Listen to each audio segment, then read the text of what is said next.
গুঞ্জন উঠেছিল রাধুনীকে অতিরিক্ত খাটিয়ে ক্লান্ত করেন নেইমার জুনিয়র, যে কারণে নেইমারের নামে নাকি মামলাও করেন তার রাধুনী। তবে নেটিজেনদের আলোচনায় আসা পুরো ঘটনায় ভুয়া এমন বিষয় নিশ্চিত করেছেন নেইমারের রাধুনী মার্সেলো নিজেই। নিজের সামাজিক যোগাযোগ মাধ্যমে এক পোস্টে বিষয়টি নিশ্চিত করেন তিনি। আরও থাকছে প্রতিবেদন। মাঠ থেকে মাঠের বাইরে নেইমার জুনিয়র আলোচনায় আছেন নিয়মিত। কখন তার মাঠের পারফরমেন্স, কখনো মাঠের বাইরের ফিটনেস তাকে রেখেছে আলোচনায়। নেইমারকে নিয়ে সাংবাদিক মহলেও থাকে আলাদা উত্তেজনা। তার খবর তারা নিয়মিত পৌঁছে দিতে চান দর্শকদের কাছে, কিন্তু সেই কাজ করতে গিয়েই মাঝে মাঝে আসে মিথ্যা খবর, আর যেটা নেইমারের জন্য হয়ে যায় সম্মানহানিকারক। এবার এমনই ভুল করলো ব্রাজিলিয়ান গণমাধ্যমগুলো।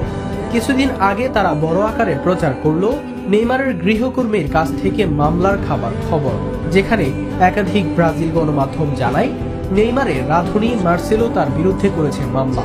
দৈনিক 16 থেকে 17 ঘন্টা তাকে দিয়ে কাজ করানোরও আনে অভিযোগ। এই বিষয়ে শ্রমিক আইনে মামলা করেন তিনি। তবে এই পুরো বিষয়টি পুরো ও বানোয়াট।